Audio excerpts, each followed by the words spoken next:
오늘 이렇게 주님의 전에 나오신 여러분들 한 분 한 분 정말 부활의 증인이요 또 사랑스러운 하나님의 백성으로서 여러분들을 축복하고 환영합니다.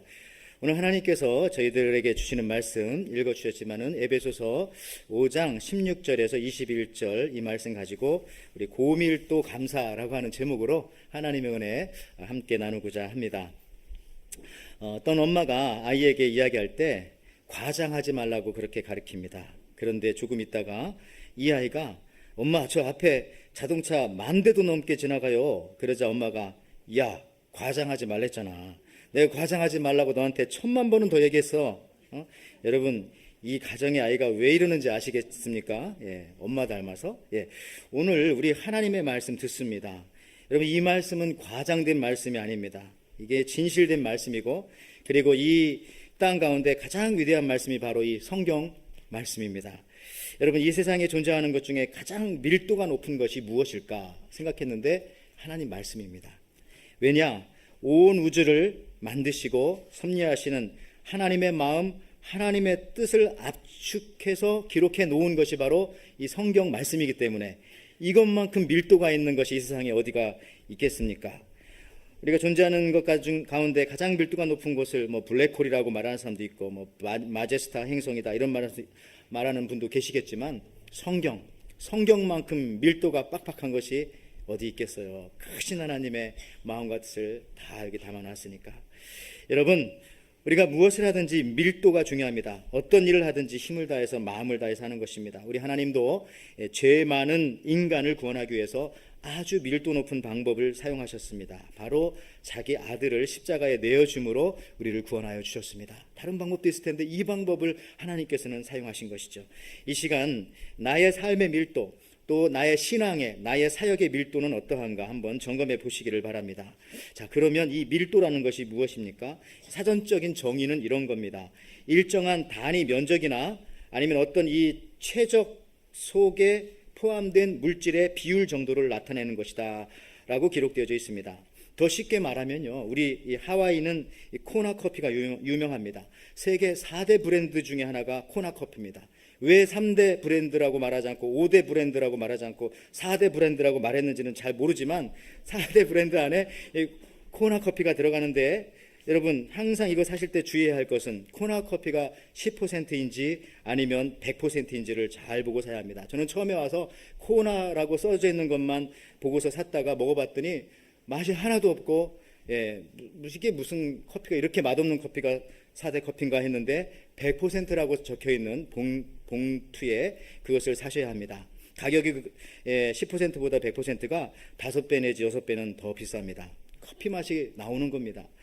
그래서 여기 오시는 관광객 분들을 봤더니 10%는 친척 용들을 위해서 사고 100%는 부모님이나 아주 가까운 형제한테 한 3-4분한테 이렇게 사시는 걸 보았습니다. 즉 여러분 커피가 많이 들어있을수록 그 맛과 가격은 큰 차이가 있는 것입니다. 이게 바로 밀도라는 거예요. 10%인지 100%인지.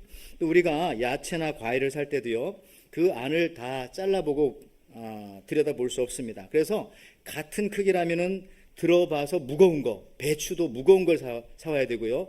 무도 똑같은 크기라면 무거운 거를 사면 되는 겁니다. 무슨 얘기죠? 그 안이 꽉 차 있다는 거죠. 밀도가 강하게 들어있다는 겁니다. 이거 밀도가 높다라는 말을 이렇게 이해하면 되겠습니다. 자, 이제 우리 11월 달은 감사의 달입니다. 또한 우리 금주 이 수요일에 내일 모레죠. 사랑방 감사축제가 있습니다. 모두들 다 우리 최선을 다하는 줄 믿습니다. 대부분 사람들은 지금 밤낮으로 교회에 모여서 준비하는 가운데 이 작품의 밀도를 높이는 것을 제가 볼 수 있었습니다. 어떤 사랑방은 감사의 작품의 밀도를 높이기 위해서 마지막까지 긴장의 끈을 놓지 않고 지금 준비하는 팀도 있습니다. 그런데 또 어떤 팀은 반대로 제가 한 팀 봤습니다. 이 팀은 밀도를 높이기 위해서 우리는 마지막에 연습해야 되겠다라고 미루고 있는 한 팀을 제가 알고 있습니다. 기대해 보겠습니다. 저는 이번 이 추수감사절에 드리는 감사 이 축제가 그 어느 때보다도 더 밀도 높은 이 감사가 되리라고 믿습니다. 우리 그 목사님들도요 설교를 준비할 때 밀도를 높이려고 굉장히 애를 씁니다. 여러분 믿어주세요.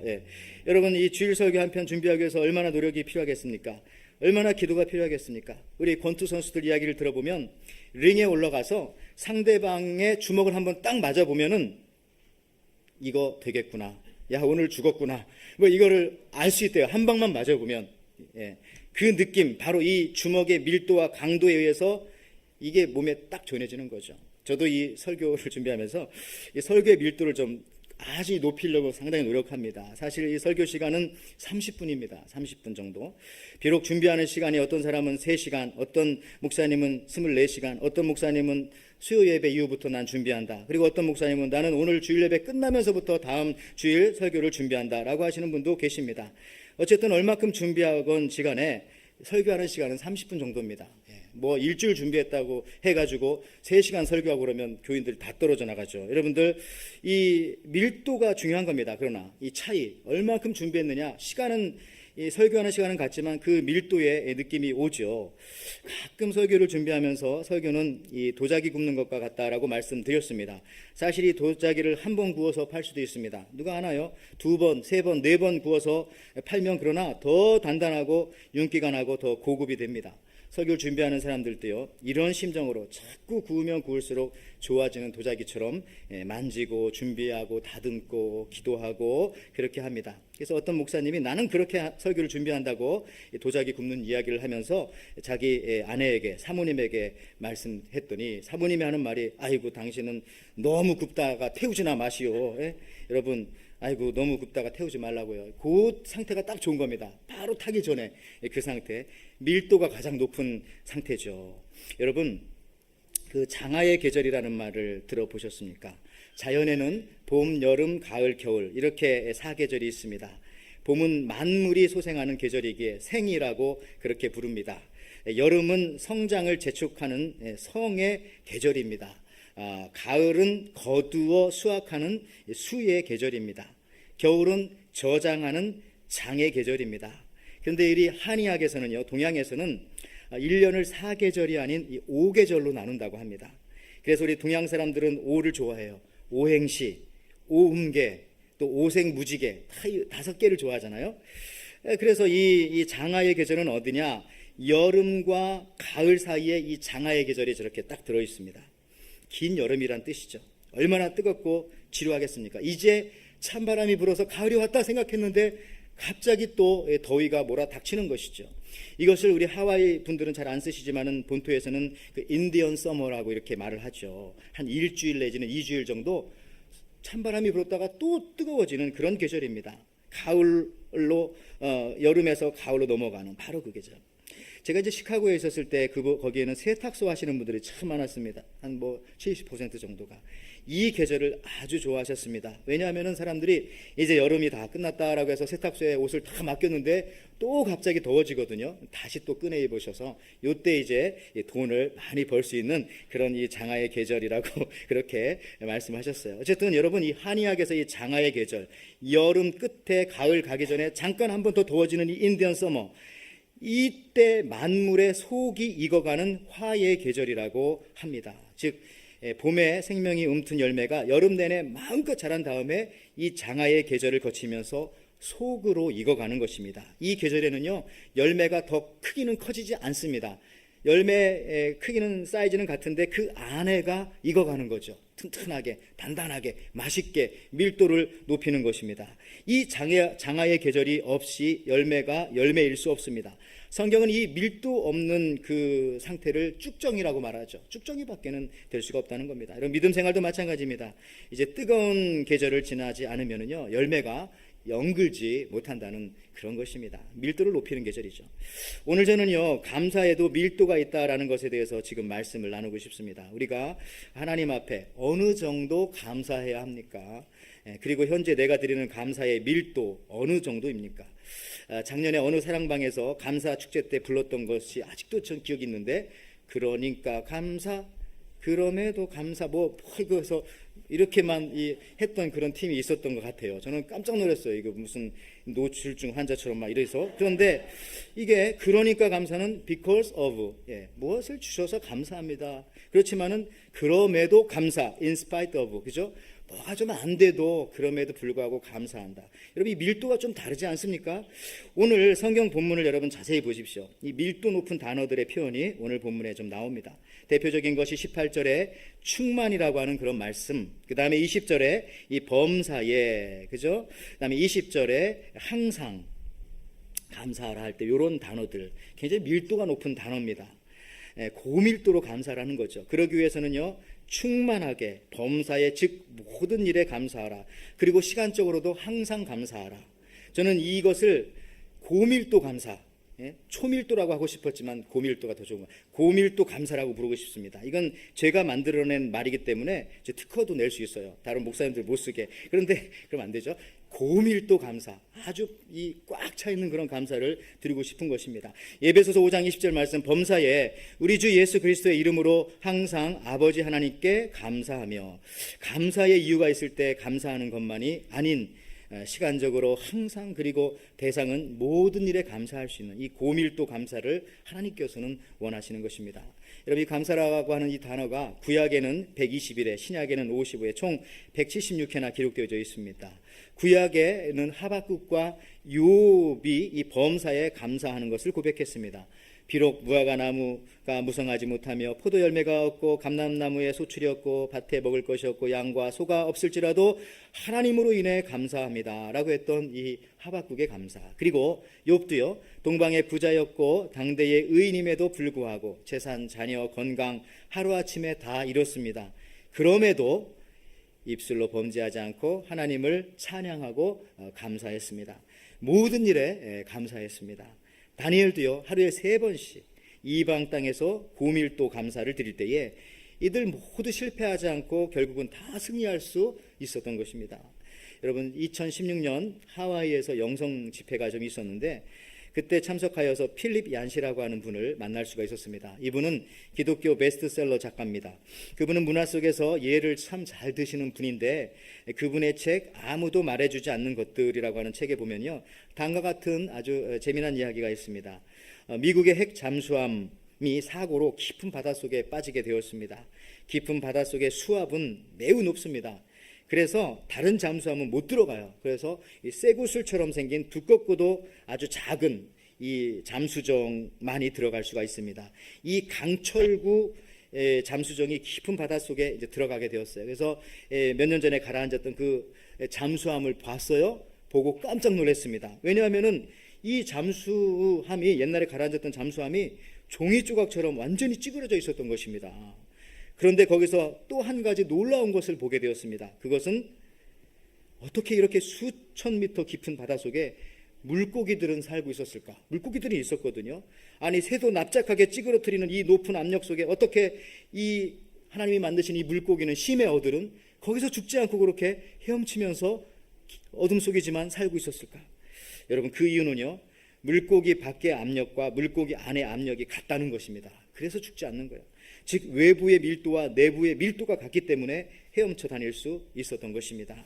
여러분, 믿음을 갖기 어려운 환경과 고난이 이게 외부 압력이라고 할 때에 영적인 것이 없는 이 공허한 사람 있죠, 마음속에, 속에. 그런 사람들은 외부의 그 프레셔에 의해서 잘못하면 형체도 없이 찌그러질 수가 있습니다. 그러나 예수님을 믿는 사람들은요, 우리 속에 이 고밀도의 감사가 있기 때문에, 하나님의 말씀이 있기 때문에, 이것이 가득 차 있기 때문에 어떤 상황 속에서도 결코 찌그러지지 않고 형태를 유지하면서 유유하게 깊은 바닷속과 같은 환경일지라도 살아날 수 있다는 것입니다. 이겨낼 수 있다는 것입니다. 어떤 남편이 한 강연회의 강연을 듣고 재미있는 인사말을 아내에게 들려줍니다. 여러분, 들어보셨을 겁니다. 아름다움이 죄라면 당신은 사형이야, 뭐 이렇게 하는 거예요. 풍 하면서 라는 말을 듣고 온 건데, 남편이 이제 돌아와서 부인을 보고 이것을 써먹는 거죠. 여보, 아름다움이 죄라면 당신은, 그런데 갑자기 아내의 얼굴과 이 눈빛을 보니까 마음이 흔들리기 시작하고 정신이 혼미해지는 겁니다. 그래서 그만 생각이 안 나가지고 석방입니다. 아름다움이 죄라면 당신은 석방입니다. 그만 아내의 얼굴과 눈빛, 즉 이 외부 압력을 이기지 못하고 실수를 한 거죠. 비 오는 날 먼지가 나도록 맞았다고 합니다. 근데 이 집사님, 이 남자 집사님이 또 한 번은 이 교통사고로 병원에 입원하게 되었습니다. 남자 집사님들이 문병으로 왔어요. 아니, 왜 이렇게 교통사고가 났나? 제가 미니스커트를 입은 여자가 바로 제 차 옆을 지나가는 바람에 그만 그러니까 다른 집사님들이 그래서 한눈 팔다가 사고 난 거야? 그랬더니 아니 그게 아니고요. 제 옆에 탔던 마누라가 갑자기 내 눈을 가리는 바람에 이 사람이 전과가 좀 있었나 봅니다. 여러분들 외부 환경 이겨내야죠. 우리 마음속에 이 고밀도 믿음, 이 고밀도 감사가 있어야 어떤 세파에서도 승리합니다. 우리 11월 우리 교회 그 구약 역대기의 말씀을 생명의 삶을 통해서 이 큐티 하잖아요. 큐티방을 통해서 여러분 사랑방 예배를 통해서 또 새벽 예배 때 나오면 매일마다 이 말씀을 가지고 우리가 보는데 지금은 구약의 역대하의 말씀을 보고 있습니다. 지난주 내용은요, 솔로몬이 성전을 지어서 하나님께 바치는 내용입니다. 솔로몬은 하나님의 말씀을 따라서 온 마음을 다해서 성전을 건축합니다. 그런데 이 성전의 크기가 그렇게 크지 않습니다. 길이가 27m, 그다음에 이 가로가 9m, 그리고 높이가 13.5m, 4층 건물. 그러니까 한 4층 정도 되는 컨도라고 생각하면 돼요. 그렇게 크지가 않잖아요. 근데 솔로몬은 이 성전을 7년 6개월 동안 정성을 다해서 밀도 있게 짓습니다. 그리고 내부 장식 및 성전 기물에 들어갈 주된 재료는 금이었습니다. 그리고 이 금을 그 아버지 다윗이 준비해 놓았어요. 그것도 3,000년 전에. 몇 톤이나 준비한지 아세요? 3,300톤을 준비해 놓은 겁니다. 여러분 하시는 분 정말 똑똑하신 분입니다. 왜냐하면요, 지금 전 세계 금을 가장 많이 갖고 있는 나라가 어느 나라겠어요? 미국이죠. 미국이 몇 톤 가지고 있는지 아세요? 금을 9,900톤 갖고 있습니다. 이렇게 많지가 않아요. 근데 그 3,000년 전에 다윗은 3,300톤? 심지어 어떤 사람이 이게 잘못 기록된 게 아니냐 할 정도로 그렇게 많은. 그리고 두 번째로 지금 현재 금을 많이 갖고 있는 나라가 러시아와 중국 1,800톤 정도. 우리 사랑하는 조국 대한민국은 104톤 정도입니다. 금을 좀 보내주시기 바랍니다. 근데 이 성전을 이렇게 짓는데요, 거기에 건축된 공사 인원도 이 담꾼, 짐꾼이 7만 명, 작벌하는 사람이 8만 명, 감독관만 3,600명이었습니다. 여러분 이 솔로몬이 얼마나 정성을 다해서 건축했는가를 우리가 알 수가 있어요. 크지 않은 건물이라니까요. 4층짜리 컨도 정도 되는 건물을 7년 6개월 동안 이렇게 정성과 이 밀도 있게 짓는 것입니다. 그 안에 뭐 인테리어도 복잡하지가 않아요. 다 대신에 이제 금으로 다 이렇게 도배를 몇 개를 한 거죠. 이게 두껍게. 여러분들 나중에 성경을 보면은요, 성전을 완공하고 난 뒤 성전에 봉사하는 제사장의 숫자와 레위인의 숫자를 보면 또 놀라게 됩니다. 역대상 23장에 보면은 38,000명이 성전에서 사역을 했습니다. 아니 그 성전에 뭐 1,000명도 못 들어가는데 어떻게 그게 가능하냐? 여러분들 이제 24개 팀으로 나눠 가지고, 물론 성전 안에는 뭐 대제사장과 이런 분들만 들어오고 성전 바깥 마당에서 제물을 잡고 양을 잡고 하는 그런 일에 이렇게 수많은 사람들이 투입이 되었던 것이죠. 심지어 레위인 성가대 숫자만 4,000명이었습니다. 4,000명. 돌아가면서 했죠. 여러분 어떤 면에서 이 정도 건물에 100명이 일해도 될 것 같은데 38,000명이 달려들어서 하나님의 사역, 이 예배 사역을 하는 것입니다. 저는 이것을 에너지 낭비라고 보지 않습니다. 이것을 저는 밀도 있는 예배와 그 사역, 이게 엄청나잖아요. 여러분 우리가 무슨 사역을 하더라도 이와 같이 가득 차게 밀도 있게 하나님 앞에 올려드려야 합니다. 춤을 추더라도 노래를 부르더라도 무슨 것을 하더라도 이 가득 차게 그냥 할 수 있는 한 것보다 조금 더, 이 얼마나 멋있는 일입니까? 오늘 성경 본문에 보시면 감사의 찬송을 하는데요, 얼마나 밀도 있게 강조하는지를 몰라요. 오늘 본문 에베소서 5장 19절 말씀 보십시오. 찬송을 하려면 이렇게 하라는 겁니다. 시와 찬송과 신령한 노래들로 서로 화답하며 너희 마음으로 주께 노래하며 찬송하며. 여러분 이거 같은 말을 5번 반복한 거예요. 시, 찬송, 신령한 노래, 노래하며 찬송하며, 다 하나님 앞에 찬송하라는 그런 얘기입니다. 5번 반복하면서 그만큼 밀도 있는 찬양을 해야 한다라고 하는 겁니다. 여러분 신약 성경에 보면은요, 이 고밀도의 예배를 목격했던 한 사람이 있습니다. 그 사람은 누구냐면 사도 요한이죠. 하나님께서 하늘을 열어주셔서 요한계시록을 썼잖아요. 사도 요한이 하늘나라에서 드려지는 천상의 예배를 그가 목격하게 되었습니다. 눈으로 보았을 뿐만 아니라 감사하게도 하늘나라에서 들려오는 찬송 소리를 들을 수가 있었습니다. 그 소리를 어떻게 묘사하느냐? 요한계시록 14장 2절에 이렇게 묘사하네요. 내가 하늘에서 나는 소리를 들으니 많은 물소리도 같고 큰 내성도 같은데 내게 들리는 소리는 검은 곳 타는 자들의 검은 곳 타는 것 같더라. 여기 보십시오. 많은 물소리와 같았다 그랬어요. 거기에 이제 천둥 소리가 이렇게 섞이고 그 다음에 이제 가느다란 이 검은 곳 소리들이 또 들어가겠죠. 근데 중요한 것은 많은 물소리와 같은 그 성도들의 이제 그 천사들의 그 소리, 이렇게 표현하고 있습니다. 저는 이걸 보면서 이 많은 물소리와 같았다. 이 소리는 아주 밀도 있는 소리입니다. 근데 이 부분을 미국의 한 대형교회 목사님이요, 이걸 잘 설명하셨습니다. 그 교회는 다음 그림 좀 보여주시겠습니까? 이 교회는 시카고에 있는 미국에서 이제 3대 교회 중에 하나인데 제일 큰 교회 중에 하나죠. 성전이 너무나 크니까 이 교회에 한 번에 12,000명 이렇게 10,000명, 12,000명 들어가는 그런 성전입니다. 거기서 이렇게 하시더라고요. 이 목사님이 요한계시록 14장 말씀을 설명하면서요.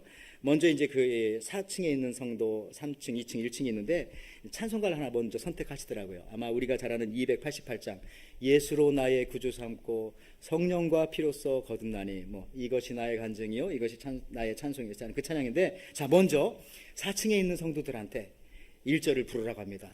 예수로 나의 구주 삼고, 은은하게 좀 부르죠. 그 다음에 이제 밑에 이제 3층에 있는 성도한테 2절 부를 때는 4층과 3층 성도들 같이 부르겠습니다. 나머지 이제 3절 부를 때는, 이거 3절까지밖에 없습니다. 3절 부를 때는 온 성도들이 1층과 발코니에 있는 성도들까지 같이 부르게 하는 거죠.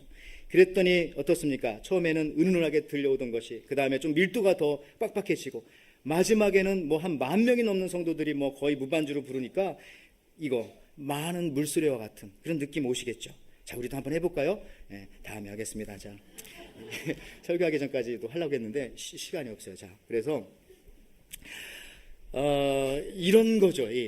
많은 물소리와 같은 이 찬송, 온 힘을 다해서 그 밀도가 50%가 아닙니다. 75%가 아닙니다.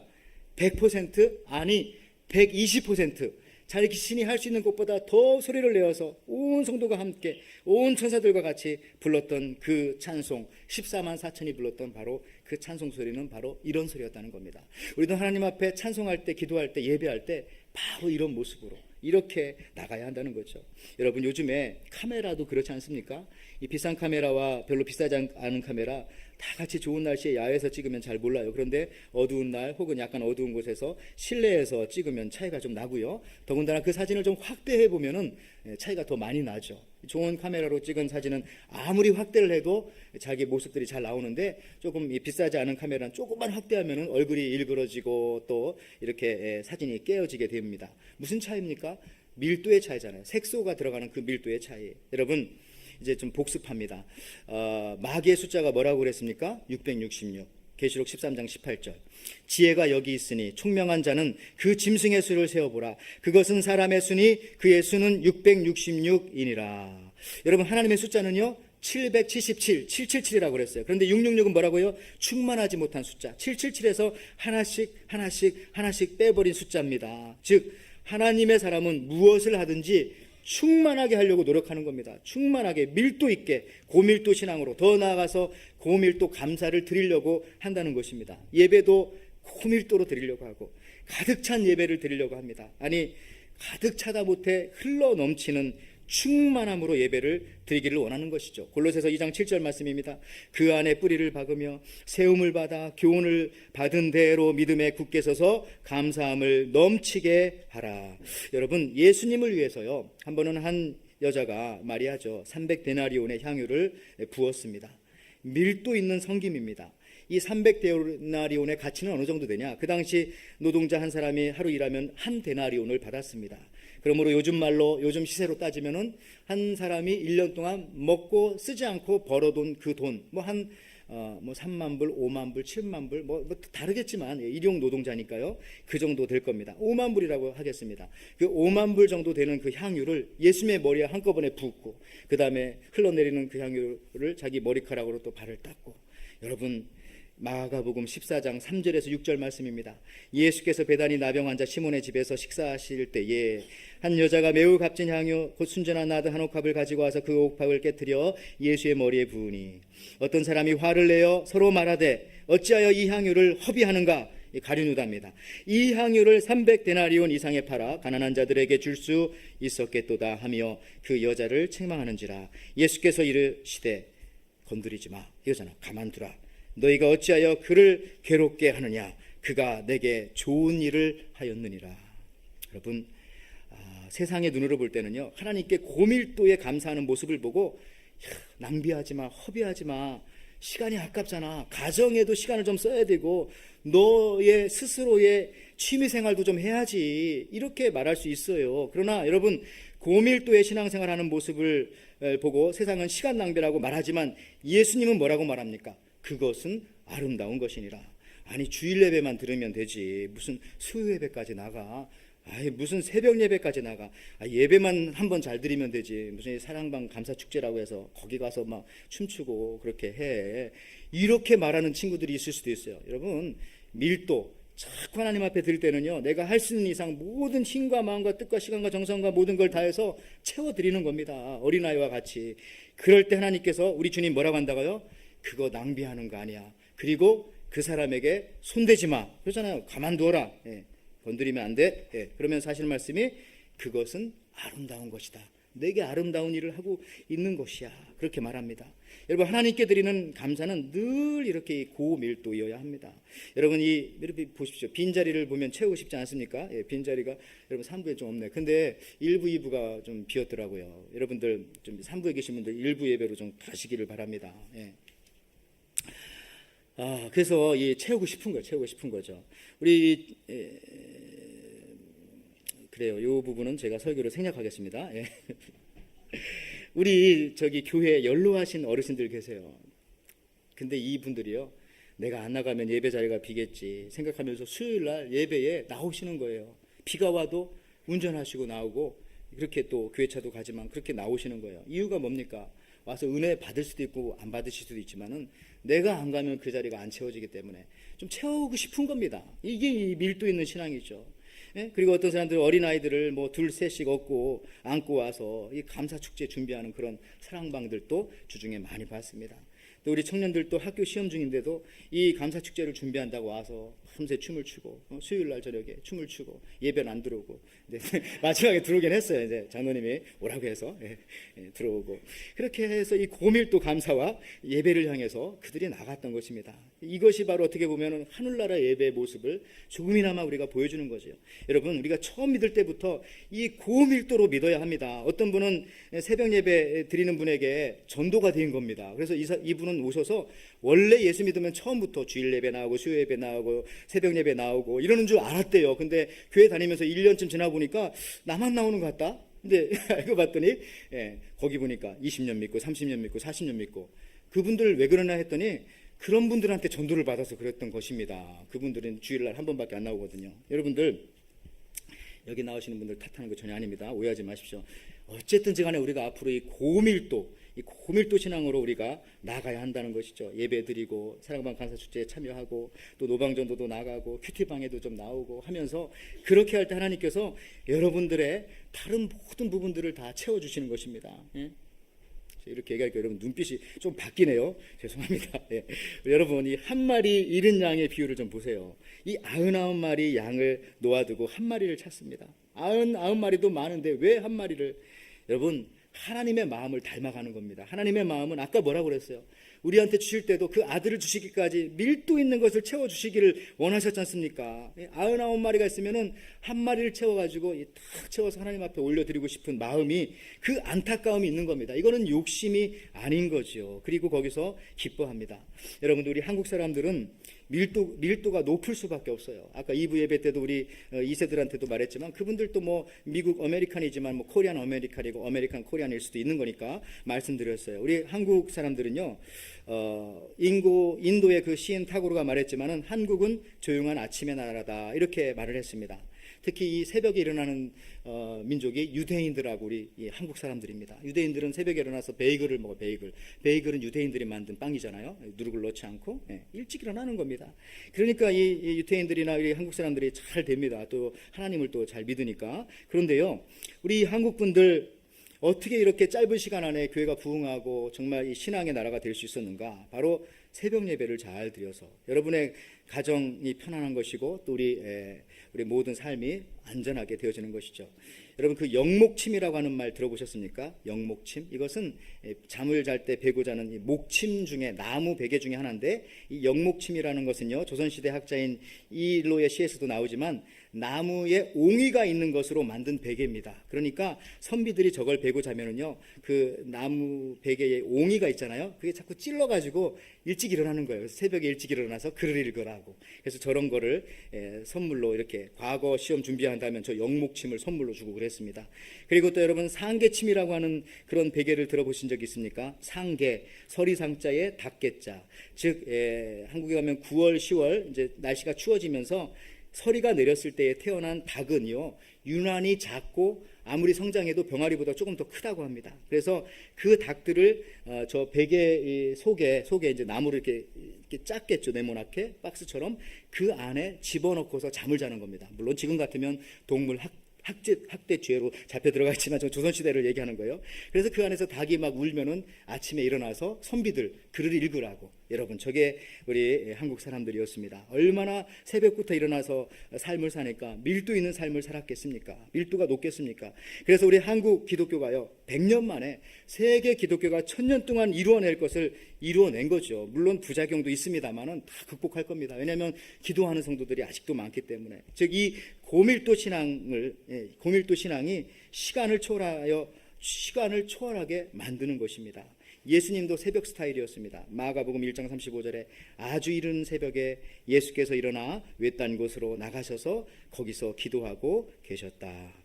여러분들 밀도를 자꾸 높여서 하나님 앞에 우리가 신앙생활을 합니다. 그러면은 외부의 압력에 찌그러지질 않는다니까요.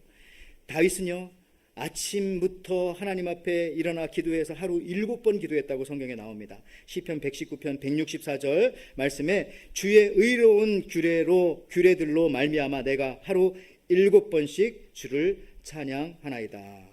이 신앙의 밀도를 높이고 싶은 겁니다. 자꾸 하나님 앞에 더 드리고 싶고 더 가까이 가고 싶고 더 가득 채워 하나님 앞에 드리고 싶은.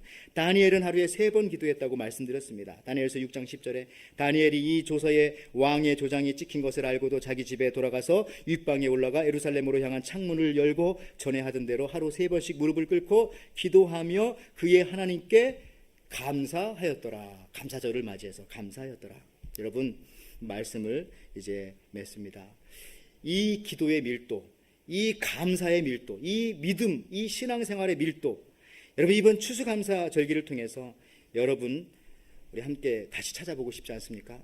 이번 이 추수감사절기에 우리 에덴교회는요 사랑방 감사축제를 통해서 또 다양한 여러 가지 방법을 통해서 우리 다음 주 또 추수감사절이지만 이 고밀도 감사를 하나님 앞에 드리는 것입니다. 그러면 하나님께서도 우리에게 이 밀도 높은 은혜와 축복을 주십니다. 어느 정도로요? 누가복음 6장 38절에 주라 그리하면 너희에게 줄 것이니 곧 후히 되어 누르고 흔들어 넘치도록 하여 너희에게 안겨 주리라. 여러분 이런 은혜와 축복이 여러분과 여러분들 가정에 이 추수감사절 절기 속에서 여러분 속에 넘치기를 주의 이름으로